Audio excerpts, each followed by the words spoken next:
Ready to soundtrack your summer? With Red Bull Summer All Day Play, you choose a playlist that fits your summer vibe the best. Are you a festival fanatic, a deep end DJ, a road dog, or a trail mixer? Just add a song to your chosen playlist and put your summer on track. Red Bull Summer All Day Play. Red Bull gives you wings. Visit redbull.com/brightsummer ahead to learn more. See you this summer. Girl, winter is so last season. And now spring's got you looking at pictures of tank tops with hungry eyes. Your algorithm is feeding you cutoffs. You're thirsty for the sun on your shoulders. That perfect hang on the patio sundress. Those sandals you can wear all day and all night. And you've had enough of shopping from your couch. Done hoping it looks anything like the picture when you tear open that envelope? It's time for a little in-person spring treat. It's time for a trip to Ross. Work your magic.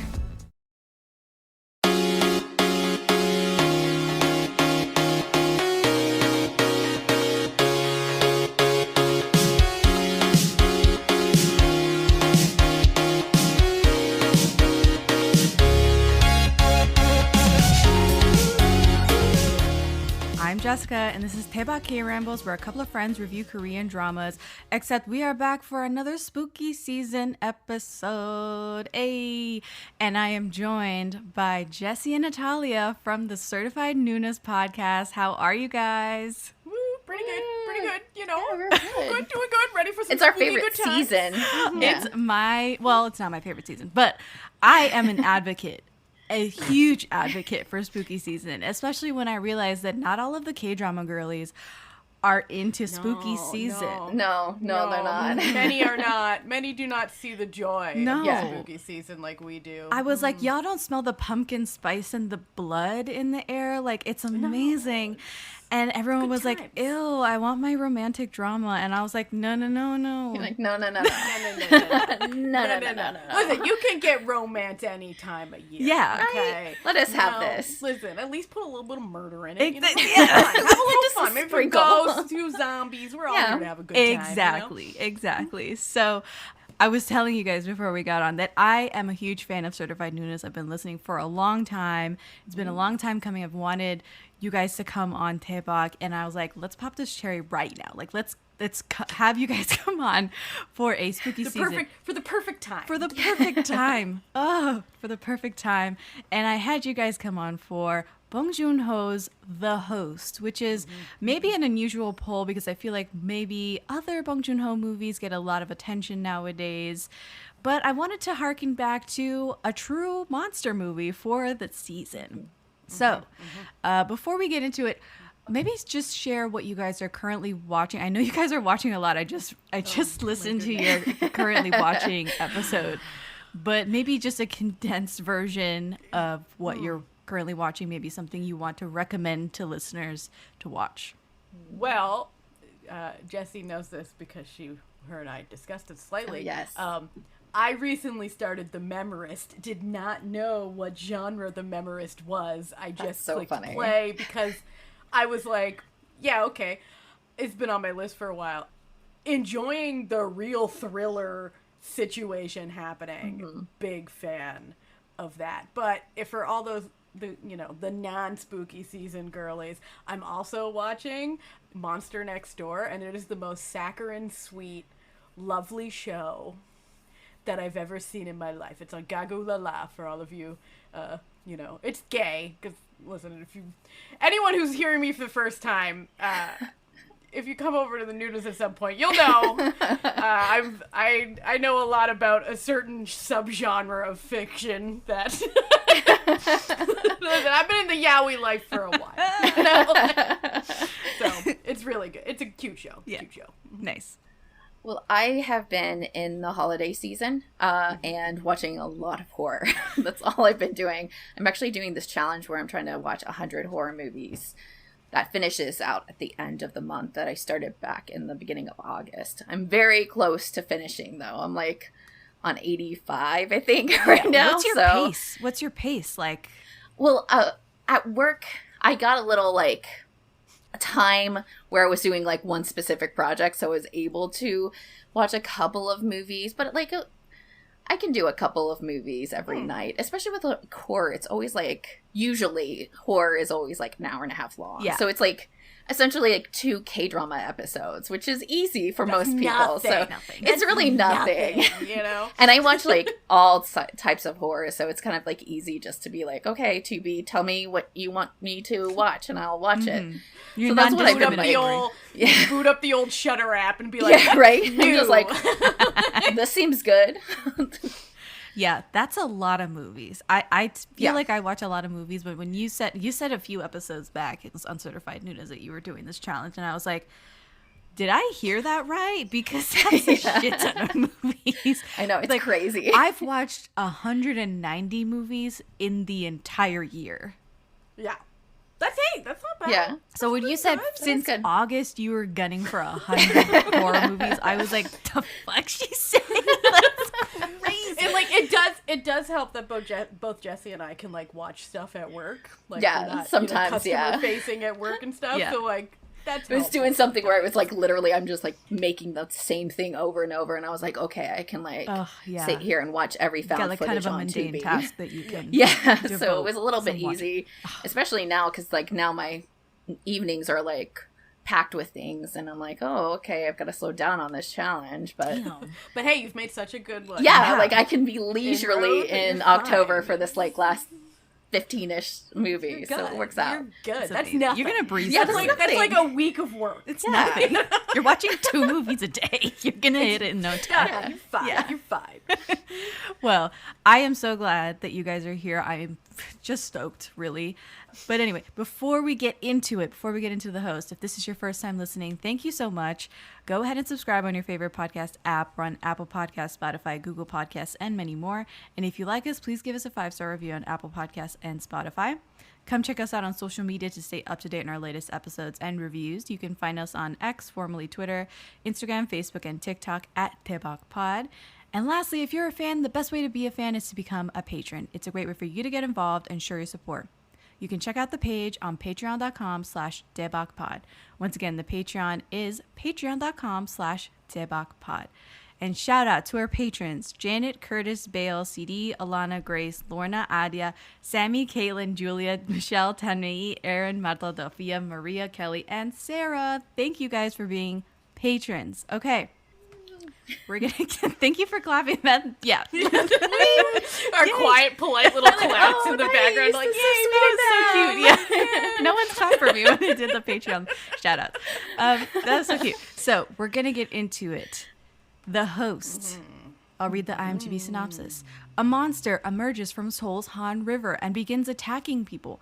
One victim's loving family does what it can to rescue her from its clutches. And that's it. That's all you need to know. That's the host. That, you know what? That pretty much like sums up. Literally. It does sum Like it up, yeah. basically what you need to know if you're deciding if you're gonna start the movie, because it's like Sure. that's what it will deliver you. There's a monster in the Han River. It's like someone stopping someone on the street when an emergency happens. It's like, hey, what's going on? There's a monster coming out of the Han River. That's literally what this IMDb It's literally- synopsis is. It's brief, it's succinct, it gives you That's all like the first information 5 you minutes. need. Yeah. So this movie was released July 27th, 2006. Yes, you heard that right. Mid-2000s. It premiered at Cannes that year as well. It's 2 hours long. It is directed by Bong Joon-ho, as I said at the top. So, what hasn't he directed? This was actually his 3rd feature film ever.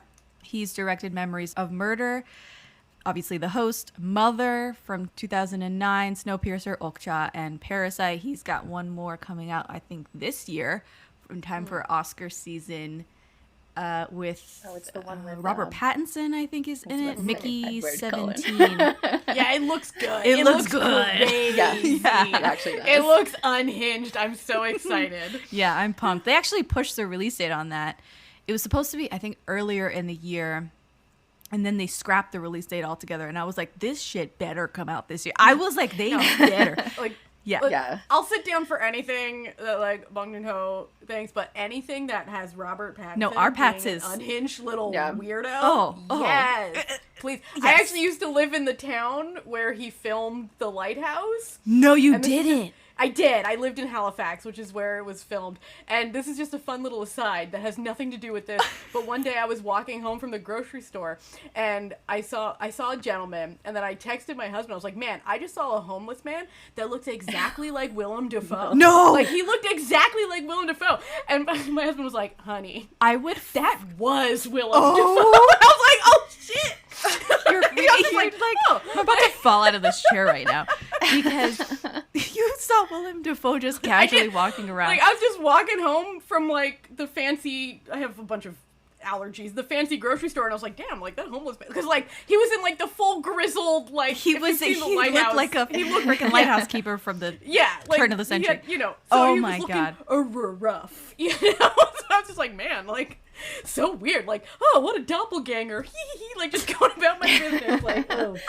I literally have, I mean, this is such a tangent, but I say the most stupidest line from The Lighthouse, and it's, I don't even want to say it because it says so much about me. Go.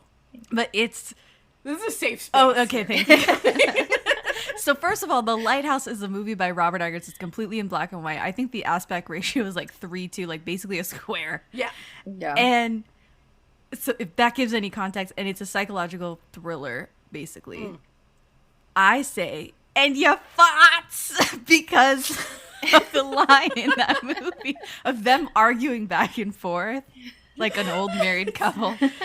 It's a good movie. It's not like it's completely unrelated to the discussion today. Completely but unrelated you should go to watch this it, everyone. Korean It's a good movie. It is. The Lighthouse it's a good movie. It's very open to interpretation.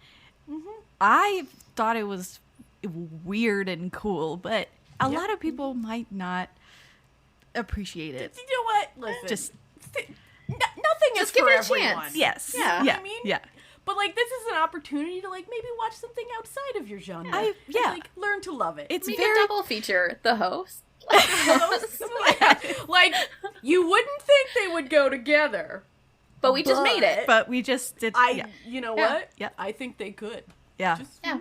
I love it. Anyway, The host. back on the host. Back to the You guys are, I'm assuming, have seen some Bong Joon-ho movies. Did you watch the 2019 Oscars when Bong Joon-ho? The Parasite? Oh, God. Parasite.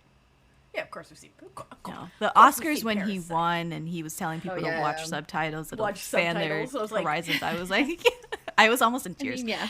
So, yeah, Bong Joon-ho is a household name in Korea, and he's done some amazing movies. Some of them, like Okja, you can watch right now on Netflix. It's really easy to find. Snowpiercer is almost entirely in English. It has Chris Evans stars in it. Snowpiercer is such a good movie. So good. Yes. You do not see anything coming that happens in the movie Snowpiercer. I haven't seen the TV show they made about it, but yeah, there was a spin-off TV show which I haven't watched either, but I hear it's the movie is incredible. The movie, though, 10 out of 10.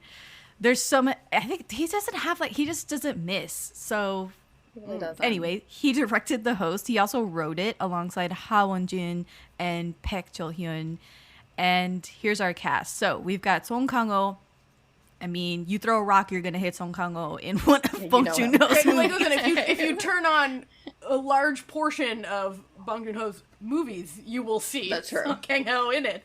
They're kind of, they love to work together. They love to work together. They are frequent collaborators, and it's almost like a Leo Scorsese type of deal. They go hand in hand. You've also got Byun Hee-bong playing the father or the grandfather, depending on how you look at it in the movie. You have Park Hae-il playing Park Nam-il, the brother of Song Kang-ho's character. You have Doona. Yes, that Doona. Oh, we love. We're like a little obsessed with her. Oh my god. We're just like just a tiny lot. Just a little bit. Okay, I'm gonna join the fan club that you guys have already started because I feel like a woman in a fan club sometimes for Doona. She's so cool. Oh, so cool. Yeah, she's like the coolest human alive. So cool. I know. Yeah, we covered Stranger Season 1 earlier in this year, and I was fangirling again when we were talking about her filmography. And she's so good in that show. So Doona's in this. And then we have Ko Ah-sung playing Park Hyun-seo. She is the child in the movie. So little. I know. She's so little. She's so big. Are we old? Like, this is like the question I always ask every time. I'm like, but I've seen her as an adult in things. Oh, no. Oh, no. Oh, no. No. Wait. Yeah. And then we have Scott Wilson as Douglas and Paul Lazar as an unnamed American doctor. These two are actually very good actors. Like, Paul Lazar was in Silence of the Lambs, for instance. Yep. And then Scott Wilson, I know him from The Walking Dead. He's Herschel. Yep. And he's been in other things, too. He's just a great actor. That's what I know him from, too. Oh, great. Oh, okay, good. I don't really watch that many, like, Western things, like, outside of, like, HBO. Yeah. So I'm just like, yeah. It's Herschel. Hey, white guy I know. Yeah. So that is pretty much our cast. And that we've come to the end of that. So what did you guys think of The Host? I don't believe this is your first time watching it, but no. Just give me your general thoughts on how you feel about this 06 gem. First off, straight off, I own it on DVD, so I think that says that everything. You know, it's pretty high. It is such a good, solid monster movie. Mm-hmm. It also has one of the most accurate depictions of just a random American in a crisis that I've ever seen, from the scene where the monster first emerges. Yes. I was like, that's accurate. The one American dude. I was like, yes. It's just a good movie. Like, it's just a solid, fun movie to watch. Like, it's not too gory, and it's not really that scary. So I think, like, a lot of people who might, you know, be a little bit less into the spooky things, I don't think they'd have too much of a problem. That's true. This is like really approachable for most people, I think. I absolutely love it. It's one of my favorite Korean movies. I also am a very big creature feature person, so like it's right up my alley. Like, I love monsters, so it's just always had a special place in my heart. And I can just like watch it over and over, like, and I have over and over. So yeah, and I'll do it again, and I'll do it again next year. Yeah, this is maybe my second or third time watching the movie, and I forgot how funny it was. Yeah, it's like it's sort of like there's a really lot of comedy, like dry humor. Like, it's not like a over the top. Like, it's not like the sitcom, bumbling it's just like idiots. Yeah, like comedy. It's just like these like, people in this. It's just happening. Yeah, they have no like.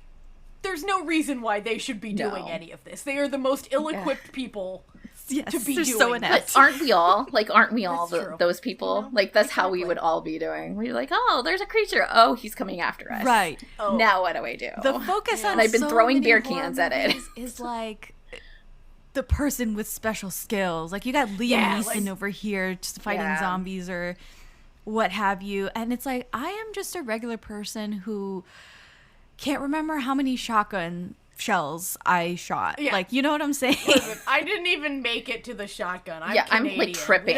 Like, there's no running for me. Like, I'm just like tripping. Like, I don't do cardio. Yeah, exactly. I'm like, listen, I don't work out. Okay, like, no, really, what I would have been doing as soon as like things were going on in the water. I'm from Florida. I'm like, peace out. You know, bye. I don't need to be part of this. I don't need it. I'm just gonna go back to my car. Call the wildlife and fisheries, man. Like, listen, this doesn't seem like my problem at the moment. Like, I pay taxes so that they handle prayers. this. I'm out. Goodbye. Yeah, I thought this movie was hysterical and also really fun and heartfelt because this family they're stupid. Like, this is literally a stupid family with no marketable skills. Their skills are really random if they have a skill. Yeah. They're on the bottom rung of society, and they're like in over their heads trying to. It's basically like a kidnapping movie. Kind of. Yeah. And so, how are they gonna when a monster kidnaps somebody in your family? Like, how are you gonna deal with it when nobody believes them? Regular people? Yeah, and they're just idiots. They're all buffoons, especially Song Kang-ho's character. Like, Song Kang-ho plays one of the best buffoons. Dumb. It's like, at one point, you're just like, is this man brain damaged? That's it. The dad literally says that in the movie. He's like, I think there's something wrong with this. Just like, but it's like, then the dad goes through this long story about why he's pitiful, but it never actually gets to the point, like, that explains anything. It's just like... Good sleep is everything. That's why Ollie's Science Back Support is made with a blend of melatonin and L-theanine for both kiddos and grown-ups. So when your mind won't switch off, you've got something that can help. Your racing thoughts and restless nights won't stand a chance. Find Ollie Sleep Solutions for the whole family at ollie.com. That's OLLY.com. With Plan B emergency contraception, we're in control of our future. It's backup birth control you take after unprotected sex that helps prevent pregnancy before it starts. It works by temporarily delaying ovulation, and it won't impact your future fertility. Plan B is available in all 50 U.S. states at all major retailers near you, with no ID, prescription, or age requirement needed. Together, we've got this. Follow Plan B on Insta at Plan B One Step to learn more. Use as directed. But with that, you're like, that explains everything. Right. Okay, sure. Like, he's just really dumb. Yeah. And inept. Oh, okay. God. Like, but he has heart, you know? Like, listen, he's not a bad guy. It's just fun because it's like a dysfunctional family, but they're not like dysfunctional in like that they hate each other. Yeah. Like, it's just that they're all like on their own paths of weirdness and levels of intellect, and then they just like all love each other. And so that's like really like part of this like whole movie is that the family being so good together because they truly love each other as a family. 100%. So I definitely recommend this movie just because it is a black comedy. You're gonna get a lot of laughs out of it. You're gonna fall in love with this stupid ass family trying to save the girl. And this monster, it's 2006, okay? Like, the CGI on it maybe at one point was really, really good, but even by today's, like... It's fine. It's fine. By today's standards. Like, it's not... You're not going to be like, oy vey. Yeah. Like, you're just like, okay, yeah, it was 2006. It's 2006. Like, they were doing their best, you know? Yeah. But I have to say, I've never seen a monster that looks like this. Yeah. No. It's very, it's like, an interesting sort of, design. Like, unique. Like, sort of deep sea creature. It's like deep sea Audrey 2 vibes to it. Yeah. like kind of. Yeah, like deep sea mixed with alien mixed with octopus tentacle beast. It's got tentacles. It's got teeth. It's got everything. It's got everything. It's amphibious. Everything. Yeah. It's got everything. Roam around, it kind of looks climb. like an evil tadpole half become a frog. Yes. Yeah. Yes. Like, that's kind of the vibe of this shape. Like, sort of spermatozoid shape with legs, you know? Yeah. And appendages and... Yeah. It's just, you know, it's sort gross. of like a predator face opening situation. Like 100% the predator face. Oh my God, you nailed it. They were doing things in the creature design. Yeah. You know, someone was having fun. They were definitely having a lot of fun. Studio, you know? But the movie, like any other Bong Joon-ho movie, does comment on certain things. The story that it's based on, which we'll get to in the fun fact section, is real. Like, the inciting incident at the beginning of the movie is real. Mm-hmm. And it features, like, footage of the Iraqi War, and it has a really bold stance against, like, the American military, which I don't think it's that bold in this day and age, but in the mid-2000s... It ain't bold. Yeah. That's just the reasonable stance, to be honest. In the mid-2000s, I can see why it was maybe bold, why people were like, oh, wow, he's saying something about it. And I like all of that. I think it stands the test of time.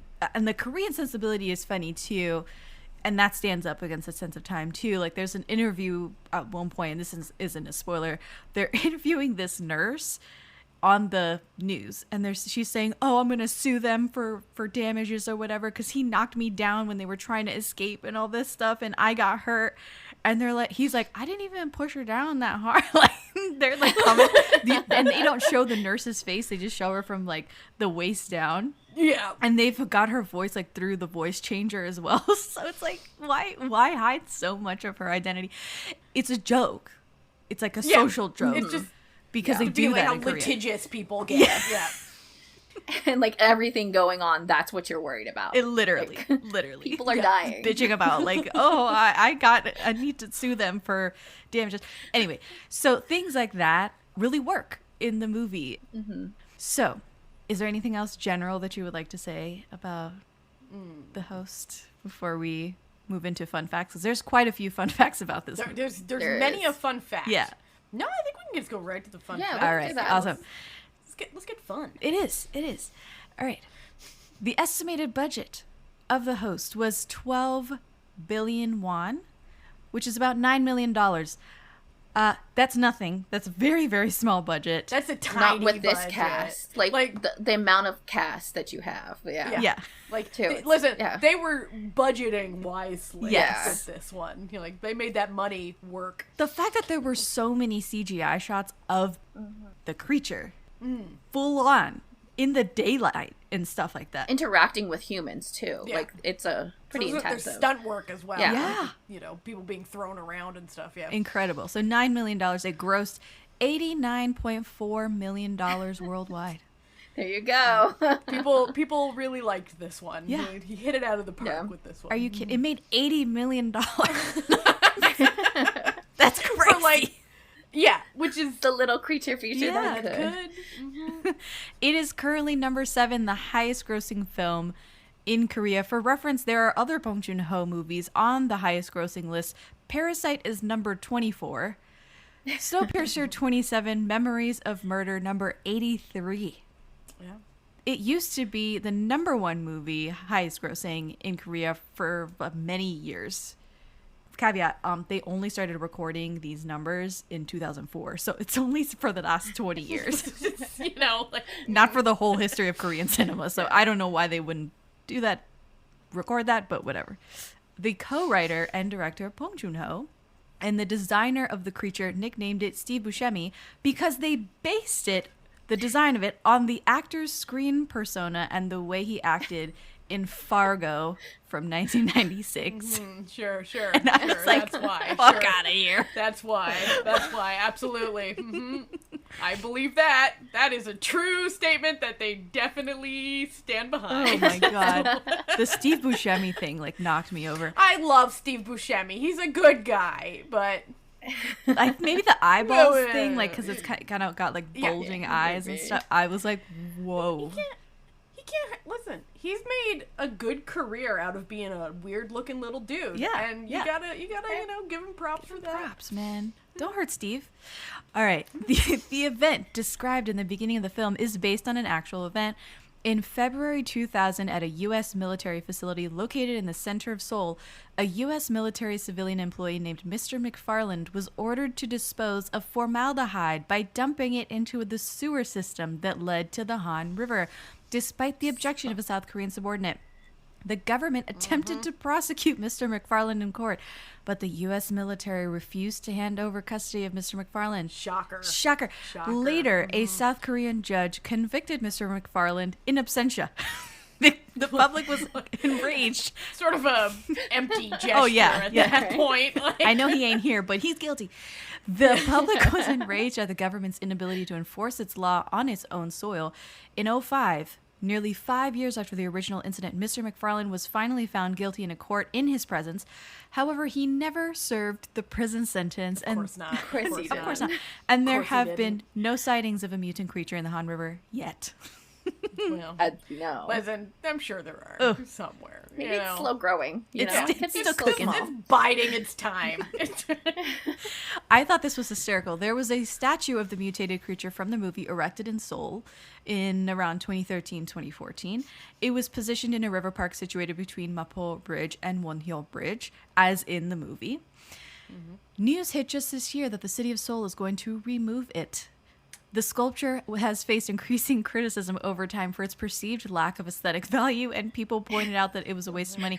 People don't get it. They don't already get it. spent the money. I'm like, of course they it's already ugly. spent the money. Yeah. It has to It's be. like they've already wasted, air quotes, the money. It's gone. Just let it live. Just let it okay? be. Just listen. The world needs weird little dudes. Yeah. Okay, and like I saw a picture of it and I was like, oh, the creature is literally there. You can take a photo with it. It's for the tourists. That's fun. It's for the children. Places. Yeah. It's for the children. It's for the children. Leave it.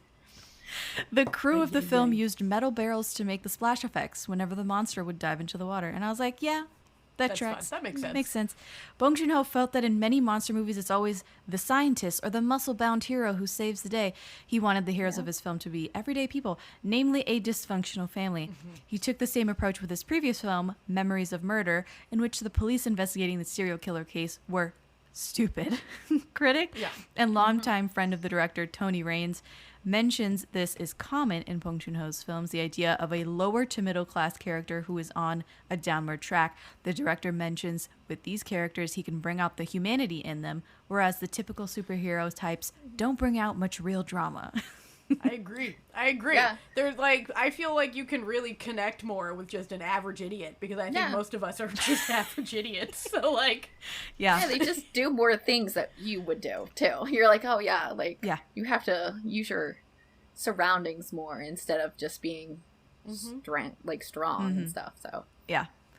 Why is Scott Wilson in this movie? That's because Bong Joon-ho was impressed with his performance after having seen him in the movie Monster from 2003, among other things. Movie. So he approached him by sending him a copy of the script and a DVD of his previous film, Memories of Murder, which is an excellent film if you haven't seen it. it is really good. It is. The actor later agreed to be in the film.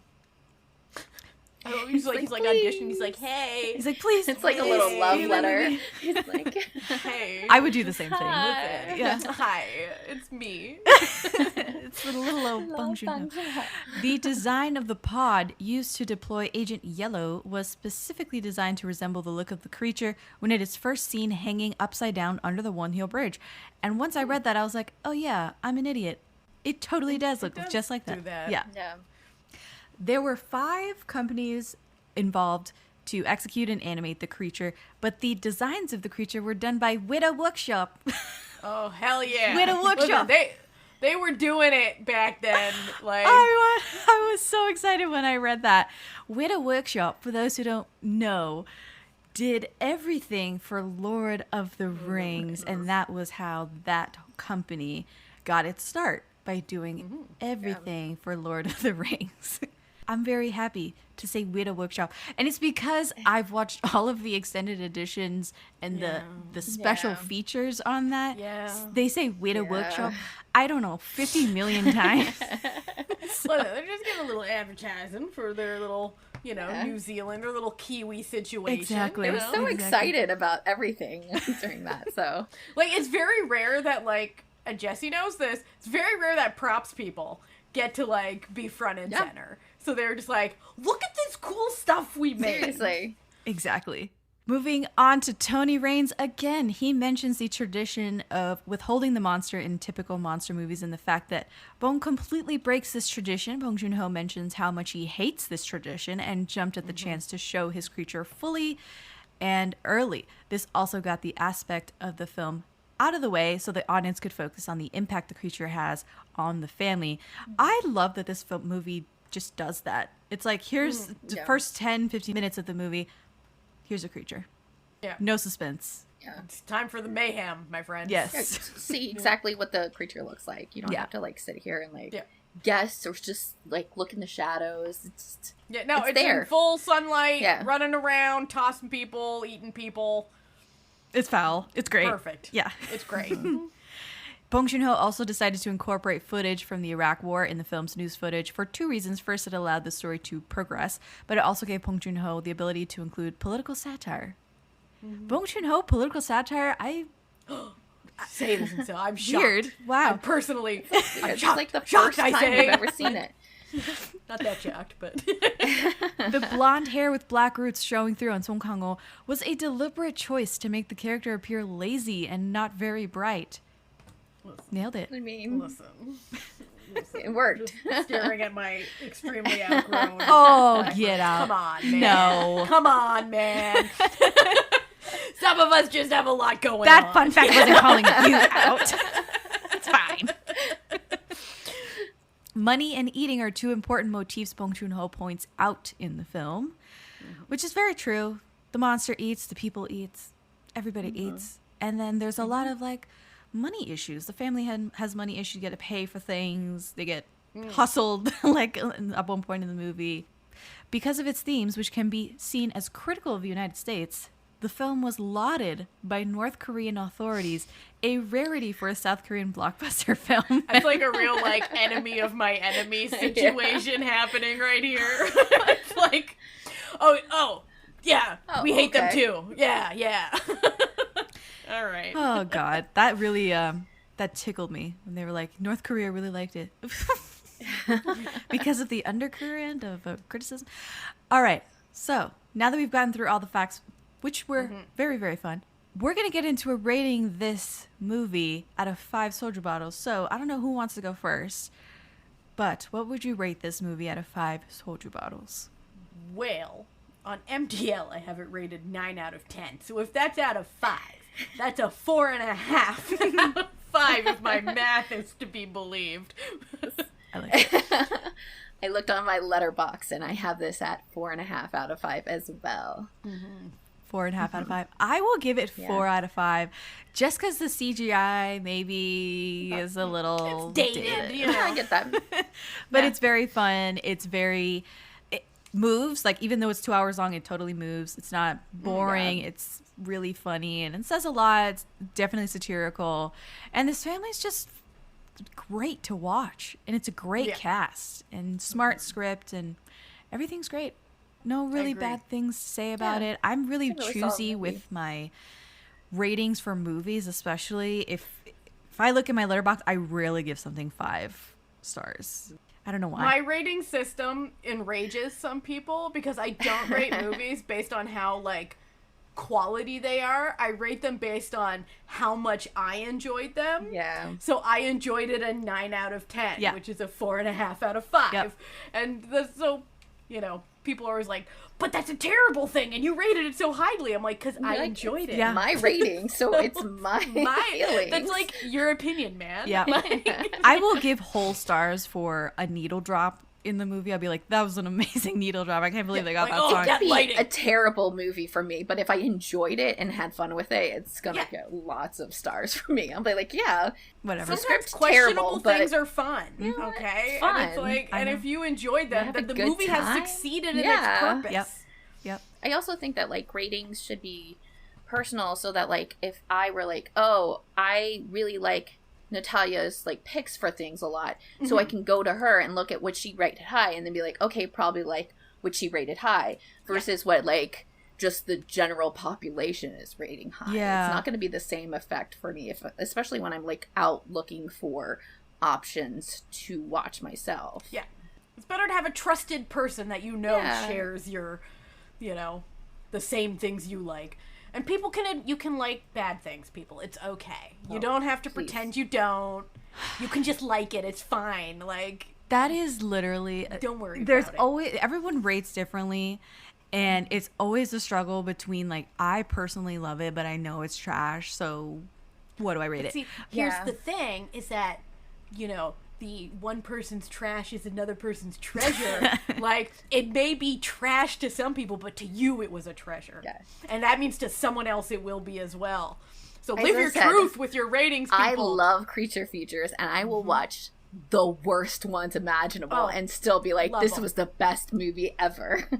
But this isn't a bad 50 cent on the entire. But this is not a bad incredible movie. creature This is a feature good movie. But this, however, it's great. Yeah. And Jesse knows outside that of my rating, most of my likes are some of the most questionable, like, things you've ever seen. That I'm just like, listen. Natalia also watches everything. Yeah, I watch everything. So I have no litmus for, like, anything. I like everything. I'm easy to please, as they say. But this was a movie that I think many people would find pleasing, so that's fine. Agreed. I think, like, the reception to it, like, speaks volumes about that too. Yeah. So it's very well received critically, and obviously in the box office, the audiences loved it as well, and still continue to love it. All right, so those are our ratings. It was 4, 4.5, and 5. Do I have that right? 4.5, 4.5, and 4. 4, 4.5, and 4. Yeah. 4, 4.5, Yeah, and 2 4. 4.5s and 2 1 4.5s, 1 4. Yeah. We did it. There you go. Did it. Round that up. All right. There you go. Numbers are hard. The numbers are so hard. Listen, I did numbers all day. Especially now. Oh, sorry. Okay, so we are going to spoil the host right after this. The greatest trick Houston, we have a problem. I am your father. I see dead people. the devil ever pulled Pay no attention to that man behind the curtain. was convincing the world You can't handle the truth. he didn't exist. Oh, what's in the box? All right, we're on the other side of spoilers, so we are going to spoil the host. As we said, there's a monster. It terrorizes Seoul. It comes out of the Han River, and this poor family gets their kid kidnapped. I mean, we kind of spoiled it already, but The plot is very simple. Really happens very in the beginning. I do talk about this over on the Noonas a lot, is that there is plot-driven media and there's also character-driven media. And this is really a character-driven media, Absolutely. so the plot is very basic and doesn't actually... Yeah. It's not that complex. Like, it's a simple plot. But what's important is, like, what the characters do within this very bare bones of a plot. Yeah, which absolutely. But also there's like a secondary monster within like the scientists and the government that you don't really immediately see. You see the monster, the creature, before all the other stuff happens too. So there is, some developments throughout the entire movie. You get some surprises. yeah. I do enjoy, post COVID, Oh, yeah. I do enjoy here, I was actually talking about this with my husband today, where when you watch movies like this, before COVID, when, like, they would bring up, like, a pandemic, like, because there's, like, a mysterious virus, apparently, that they've invented, okay? And, before you'd be like, oh, people, people wouldn't really act like this. But no, now. we all know Now they we do know. and will. And so it's just like, Yeah, this is exactly how it would play out. 100% Bedlam. how this would happen. Yeah. And so, he was a bit ahead of his time. Oh, For that, absolutely. Right? Where it's just like, and I think that really shows he has a real good sense of, like, humanity and, like, human nature with a lot of with pretty much every one of his movies. It's like, one thing you can say about, Bong Joon-ho films is that he knows how humans are. And it's like, and I feel like a lot of movies really present, like, an idealized version of humanity. Like, oh, humanity will always, like, work for everyone will eventually do the right thing. And it's like, no, and it's not even like, a sinister villain. It's just like normal people are just stupid. So. And like various degrees too. Like there are some people who are just like, just don't want to do it just to self-preserve themselves. But like, then there's also like actual terrible people. But then there's also people who are just like, I'm just trying. I'm not good at it too. I'm just, just unable. I really enjoyed how he sort of very succinctly, without saying too much, would craft the family. He would give you enough without explicitly saying it to make sense of their actions. So, like, for example, like the brother character, he'd, like, when they're on the run, he goes and he meets his friend, and there's all these references like, well, you went to college. Though you then find out he didn't spend that much time in the classroom because he and his buddies were all part of, like, the student protests that were, quite violent in, like, the 90s in Korea. And so then later when they're in a cab and he's making, like, Molotov cocktails. Oh my God, yes. Soju bottles. And, like, the taxi driver's like, damn, like, you are, like, really efficient and good at that. He's like, just keep driving, don't worry about it. Like, and that shows a lot about his character and, like, the way that he can quickly, like, light all other Molotovs, and then, of course, because he is who he is, biffs it at the last moment. Absolutely.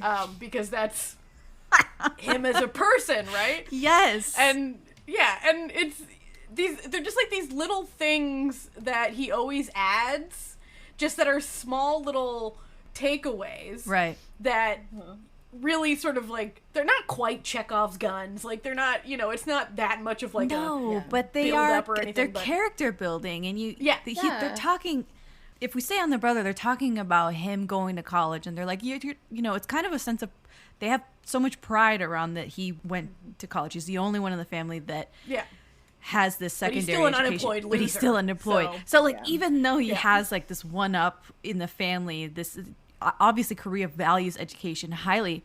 He went to college, but he's unemployed. He's still a bum at the end of the day. They kind of show that like other side. It's like they're talking about this like kind of outward persona of like everybody, but like that doesn't mean that they're actually like good at anything, or like above anyone else.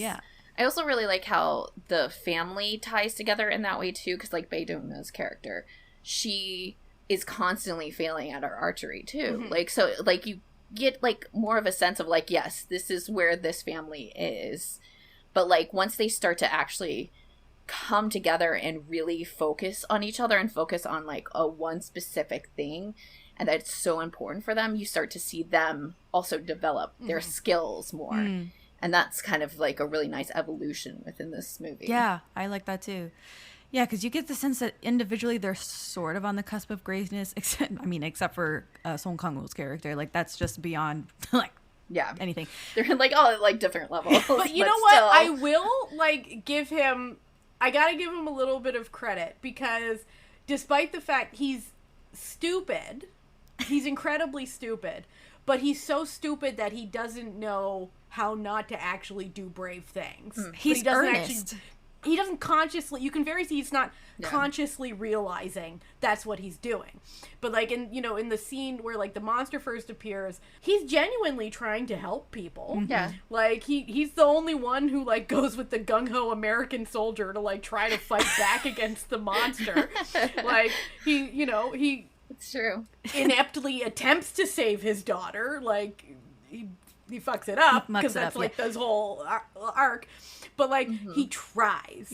And so I feel like a lot of times they made him stupid, but they sometimes make stupid people unlikable. No, he's lovable. It's true. Yeah, but he's just like, you feel such compassion for this guy because you're like, I'm pretty sure you're brain damaged, like, because but you're actually kind. Like he's been trying to save up money to buy his daughter a new phone, but all he saved is like 10 cents and pennies. He's got like, and his daughter's like, thanks for that, but you're never gonna be able to buy a new phone it's with just this. But like a ramen cup, full of like, coins. And she's like, it's there's not even any quarters penny. in here, bro. Like, this isn't gonna buy me a new phone. It's gonna do nothing. It's basically like a take a penny, leave a penny bowl. But he's also genuinely doing it. It's not like he's like being like lazy about it. It's like genuinely he's like sitting there trying his best, and that's his best.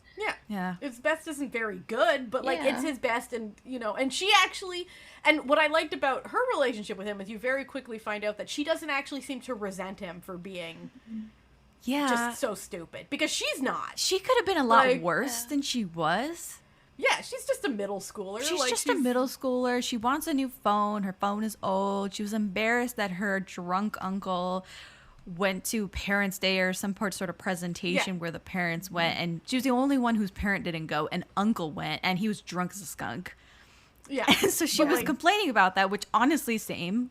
Like valid. Yeah. That's valid. Absolutely. Yeah. And then later on you find out that she actually, despite not being stupid, because she's not, she actually has that same sense of kindness that you see in her father, because unlike pretty much everyone else in this movie who's out for themselves, she actually saves someone. Unlike anyone else in this movie, she actually manages to save a little kid's life, a little homeless child.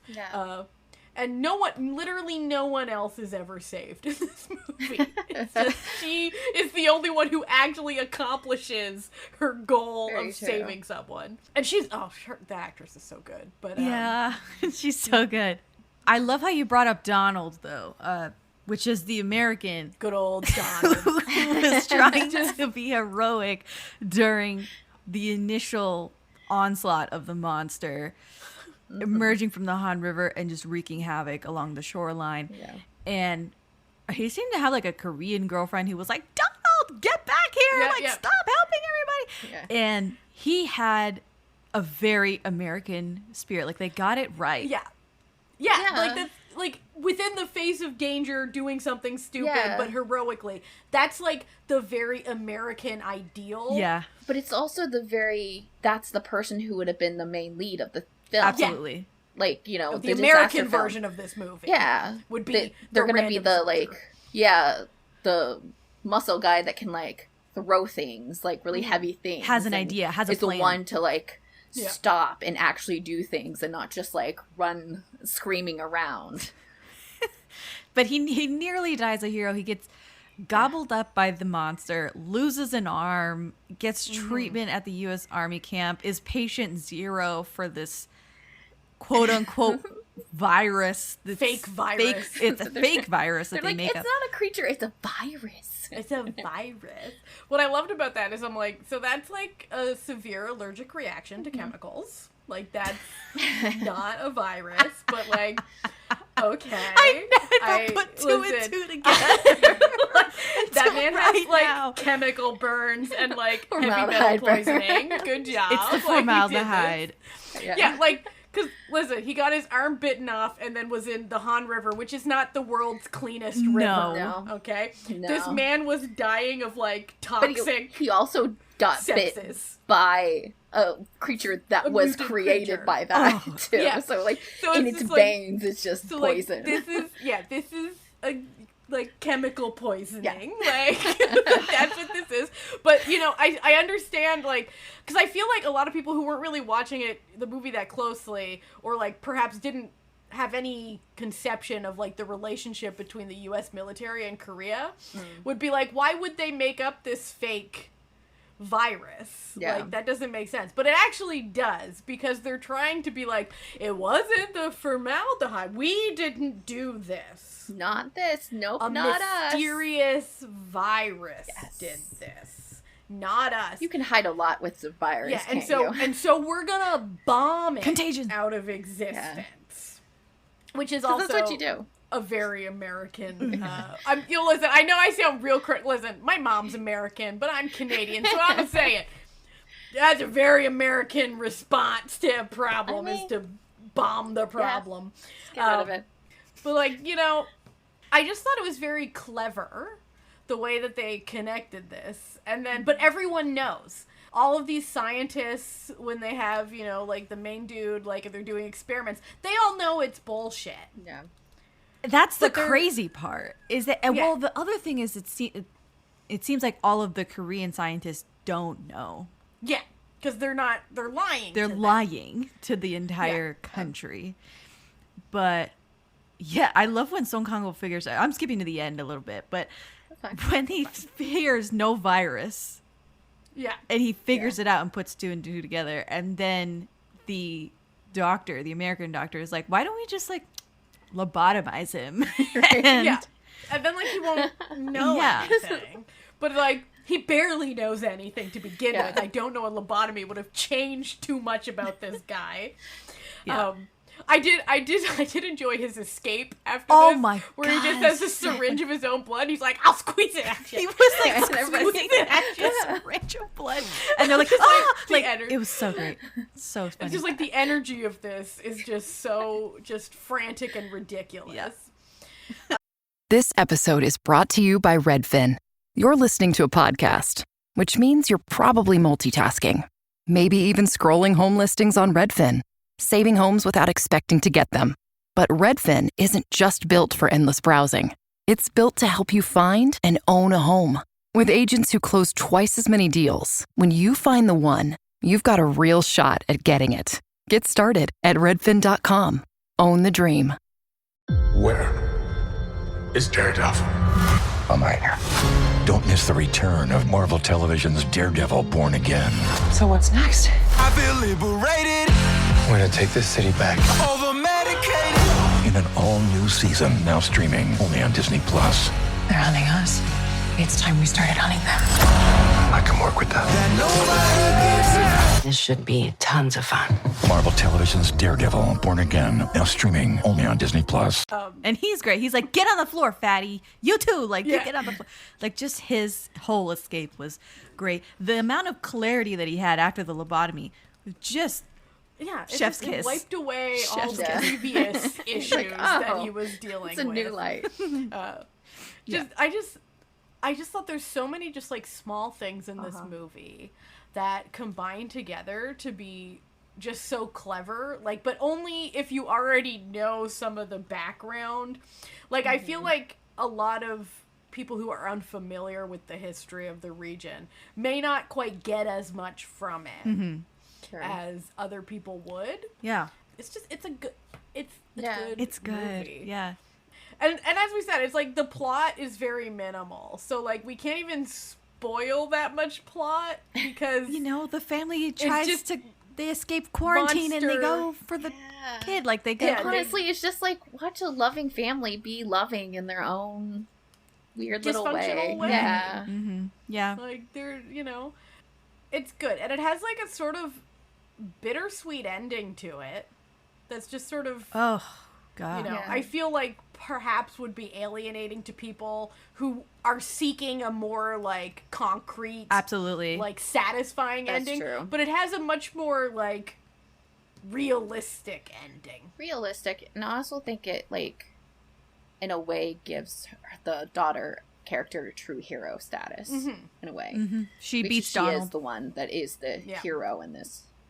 Yeah, because she also helps a kid go on because then the dad takes the kid in too. So now, like, it's not for naught. It's someone is now going to be able to live and live in a better life than they had previously because of what she sacrificed. Yeah.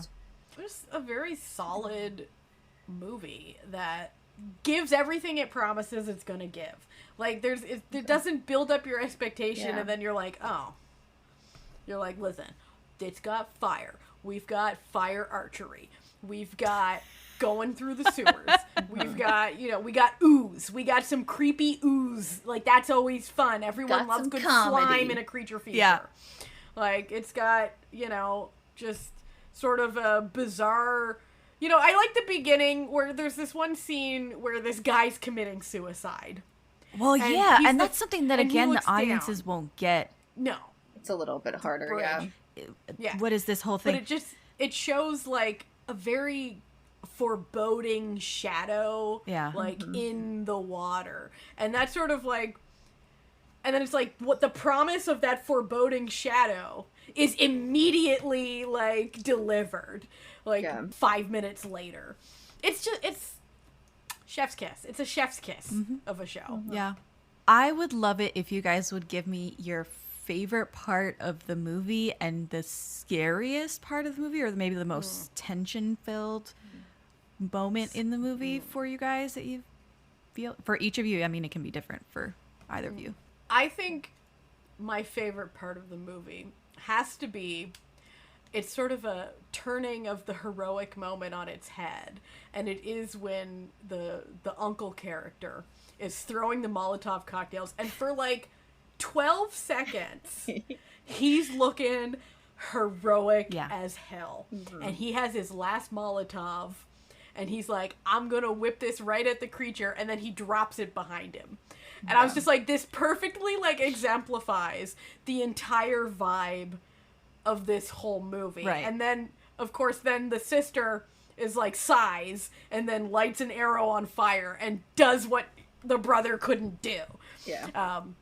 It's really like scary. The thing is, I don't actually find this movie scary. Like, I don't think it's a particularly frightening movie because of the fact that it's just so like goofy isn't the right word. It is a little silly. It is. I will say, if I'm gonna go with something scary, I think the scary parts are when is the daughter with the monster by itself. Yeah. I think that's like where I would say that, like, if someone were to be scared in this movie, it's that, especially because she is a child, and then there's another child with her. So like there's that fear of what's gonna happen to them, and that is where you see most of the gory type parts because it's like pieces of bodies after the monster has killed things. So that's like where the creepiest part I think lives in this. Yeah, that's like movie. the closest to a jump scare that the movie gets. Yeah, because it doesn't really do jump scares. It's just like, no, here you go. Here's the creature. Yeah, I agree. I'm trying to think of like a favorite scene. I think like when they're escaping the quarantine spot, when it's like finally they're like, you know what, we're going to go find the daughter in whatever way she is. Yeah, like we're gonna hope that she is alive, but we're just gonna do it. And just kind of that like ragtag team getting into that van and like making their way out. I think that's like the fun. Yeah. It's like the journey begins here. I mean, there's so many funny parts of the movie. They forget Doona on their escape. Oh yeah, and just be inept like as they drive around the parking lot, and she's like trying to get it, trying to like follow where the car's going, but they're being chased by like security people, and she's like, "Come on, man!" So good. The best part about Doona in this is that she doesn't really have that many lines. Like she doesn't talk a lot, but she delivers such a vibe of a performance. Yes. Just like she is definitely the sister. You can just tell. You're like, this is what this is what the oldest sister is dealing with. Yeah. She only has her little like niece as the only other female in the family, and it's mostly like males, and she's like, this is how it's been my entire life. Mm-hmm. I think for me it's a couple of moments. I really like when they break into the quarantine area, not quarantine area, but like it's that cordoned off area by the river and they can't go near it. And the dad spends an obscene amount of money, all of his life savings basically, getting hustled into buying one of the decontamination vehicles, some hazmat suits that are not the right color, they're not high vis, and like 2 or 3 shotguns, I think, or something like that, maybe a couple of rifles, I think. And that's it, like 11 grand for the whole escape, everything, all of that stuff.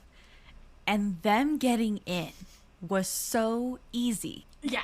And then they come up on one guy. They didn't need to do any of that. No, they didn't have to shoot anybody. They didn't have to run any barricades. They didn't have to anything. They just come up against one guy who's like, yeah, I'm the chief of so-and-so. It's kind of like a sleazy looking guy. Yeah. And then they pay him off with the ramen cup full of coins. Yeah. And then just drive off. And you expect there to be some consequences for them just driving. Nothing ever happens. Nothing ever comes of it. They just get in so easy. It's so funny. So I love that part. I love when they leave Doona. Everything about like those little moments, those little pockets of comedy. Love it. There's this one quiet moment that I remember on this watch that I was like, oh, this is so interesting that he took the time to do this. And it was, they had just been searching through the sewer system for her. They have had no luck. And they go to that shipping container full of food, which I guess is like to a stock container for all of those food stalls that are on the Han River. And so they go inside and they're starving, so they start eating ramen, they start breaking open some snacks and stuff, and they're sitting there, and then all of a sudden the daughter pops up behind them and starts eating the kimbap, starts eating the food, and they start feeding her. And it was such a quiet, interesting moment to represent that the family loves her, they're thinking of her, they want to feed her, they're so caring of her. Yeah. And she's like there in spirit. They want to feed her. It's very, Koreans, when they say hello, they're like, have you eaten? And this is like one of those things where it's like they know she hasn't eaten in so long, but they're here and they're eating and they want to feed her too. It was just such a very poetic way to express that and put that into a visual medium. Even though obviously she's not there, she's starving in a pit in the sewers. So she's starving next to a mound of bodies at the moment, but flesh and bones and goo and God knows what. Yeah, just lots of ooze. Yeah. So those were a few moments that I really enjoyed. Yeah, the only scary moment was like when the creature fakes her out. In the pit because she's trying to escape. And it catches her midair. It was like this whole thing. Yeah. Yeah. And that was like the closest it got to a jump scare, but like at that point you're kind of expecting it. Yeah. Because I feel like the point of this movie wasn't actually to be scary at all. Yeah. Which is, an interesting way to take a creature feature. But I feel like sometimes when you're watching some creature, maybe some of the less good creature features, the more enjoyable as versus quality, is that when they try too hard to make them scary, they become just goofy. And you're just like, oh. Yeah. So he said, why not we can't have terror mixed with the goofiest family you've ever seen. Like, that doesn't mesh. He's like, so it'll be off-putting. Like, the creature's appearance is off-putting. Like, it's, kind of gross, you know. But it's never, he's not leaping out of, you know, corners and like, you know, like jump scaring the audience and stuff. Like, it's just like, yeah, he's there. Like, I think the only, like, there's only a few moments that are just like suddenly the monster's there. It's like when he unfurls from like where he's hanging from the, you know, bridge and, you know, like or, you know, appears suddenly like in the pit. But I don't think that the purpose of this film was to be scary. I think it was more about the social commentary than it was about the chills and thrills, you know? Wanton evil, like, that's so overt, it's so in your face, it's coming out in the daytime, you can't escape it. That sort of thing is the creature that we're dealing with, as well as the evil that created it. So. Yeah. Because I think, like, it's really, you know, it's interesting in the sense that it's very realistic that, like, evil isn't like some maniacal mustache twirling villain tying someone to train tracks. It's just like people doing shit. Just banal stuff that people do to make the world a worse place. And it's just so commonplace that, throwing, you know, random chemicals down the sink. Like, hundreds of bottles of formaldehyde will definitely fuck up your river. Of course, why not? Yeah. You know, like... And that's the, you know, and you see it all the time. Like, this isn't like a random person being evil. Like, corporations are doing it all the time. Like, governments are doing it all the time. And then it's just, then he's juxtaposed that against, like, the average person who doesn't actually have any power to stop these people from doing it. And then is the one that's directly impacted by it. Yeah, they're the ones who suffer because of what, you know, these people who are untouchable in the sense of, you know, they have too much power or too much prestige or too much influence or whatever. They're never the ones who suffer because of their own actions. Except for Donald. So it's, well, listen, he wasn't actually doing anything that bad, okay? He was one of us, okay? He was just a stooge who wanted... Listen, he wanted to pay for his education, so he joined the army and ended up in Korea, you know? He got stationed in Seoul. He probably got C's in high school. He didn't know any better. You know what I mean? Like, he had more bravery than brains, okay? He's one of us. He just wanted to help people. Oh, man. Do you guys have anything else you'd like to say about the host or any other moments you want to discuss about the movie? I think when the grandpa dies or the dad dies was a moment that I completely forgot about. When I think the creature like slams him on the concrete or something. I was like, oh shit, fuck. I forgot all about that moment. And then he's not allowed to like go up and like mourn him. All the army stops him too. And it's just like a really sad, And it sort of, like, reflects, I think, this idea, again, where real people don't get a superhero ending. Yeah. Sometimes they get wet newspaper shrouding their put over his face. Like, it's very real in that way. For, like, a movie about, like, a mutant creature attacking people. It feels very real, despite it being... like over the top and these people being ridiculous who are in it. It's like, no, this has like a core of like reality to it that I think makes it sort of really relatable when you're watching it, even though you're like, there's nothing that should be relatable in this. It is at the same time. And I think that sort of like speaks to the genius of Bong Joon-ho and like this cast as like a entirety. Yeah. My only final thought is, if you haven't watched The Host, you should go watch it, because even with these spoilers, it doesn't actually... you actually have to watch it and be totally enamored with it. Yeah. Like, and who knows, like, maybe, like, now knowing, like, what happens to the girl is much more approachable to it, so you're not, like, always... You're not stressed. On the edge. You know what's gonna happen, but... She don't make it. She doesn't... I'm sorry, she does not make it. Because sometimes they don't make it. But the little kid, the little kid, the child, so don't. Who got a full face of Agent Yellow? He makes it. He makes it. He does. Yeah. Because listen, I feel like Agent Yellow was bullshit too. I think it was all a pack of lies. The whole thing. Lies on lies. Lies upon lies upon lies. I'm telling you. Yes. It's a good movie. You should watch it. That's not a lie. That's a truth. That's a truth. I would never lie to you, the listener. It's a good movie. Well, if there is nothing else you guys want to say, we are going to get out of here and continue on our spooky season. Jessie has 15 more movies to watch, and we have a lot more dramas to catch up on before the year is out. So thank you again for coming on. This was so much fun.